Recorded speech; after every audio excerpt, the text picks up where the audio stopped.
News प्रतिदिन वार्ता। मी Punjab duck हवामान अभ्यासक मुक्काम पोस्ट गुगळी धामणगाव तालुका सेलू जिल्हा परभणी। आज आहे 23 मे 2023। मी आहे हिमाचल प्रदेश मध्ये। या ठिकाणाहून मी महाराष्ट्रातल्या शेतकऱ्यांसाठी अंदाज देत आहे। महाराष्ट्रातल्या सर्व शेतकऱ्याला प्रथम आनंदाची बातमी देतो की काल 22 मेला मान्सूननं अंदमान बेटावर दस्तक दिले आणि असा खूप सक्रिय झाला, त्याच्यामुळे महाराष्ट्रासाठी खूप आनंदाची बातमी आहे। म्हणजे यावर्षी लवकर पाऊस येण्यासाठी पोषक वातावरण तयार झालंय, म्हणून हा अंदाज लक्षात घ्यायचा। आज आहे 23 मे 24 आणि 25 दरम्यान महाराष्ट्रामध्ये म्हणजे सातारा, सांगली म्हणजे पश्चिम महाराष्ट्रात कोकणपट्टी भागामध्ये या 3 दिवसामध्ये पाऊस पडणार आहे, म्हणून हा अंदाज लक्षात घ्यायचा। उर्वरित राज्यात मात्र तुरळक ठिकाणी पाऊस पडणार आहे, मान्सून पूर्व पाऊस पडणार आहे, म्हणून हा अंदाज लक्षात घ्या। परंतु हे करत असताना सांगू इच्छितो की आता पाऊस म्हणजे पावसाळा जवळ आलाय आणि पाऊस कधी येणार आहे आणि शेतकऱ्याची सगळ्यांची आशा लागली आहे। तर मग शेतकऱ्याला सांगू इच्छितो आता म्हणजे 30 आणि 31 मेला काय होणार आहे, मान्सून म्हणजे केरळमध्ये दाखल होणार आहे, म्हणजे केरळला सक्रिय होणार आहे।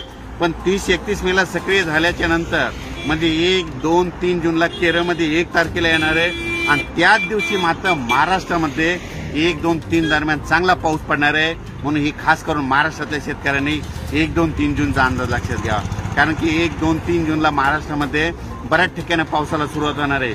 मान्सून केरळात येणार आहे 1 तारखेला, पण पाऊस मात्र महाराष्ट्रात देखील सुरू होणार आहे, म्हणून हा अंदाज लक्षात घ्या। सर्व शेतकऱ्याला सांगू इच्छितो की राज्यामध्ये एकंदरीत परिस्थिती मान्सूनची खूप चांगली प्रगती आहे, म्हणजे मान्सून चांगला आहे। यावर्षी 8 जूनला चांगला मान्सून सगळीकडे सक्रिय होईल आणि सगळ्यांच्या पेरण्या होतील।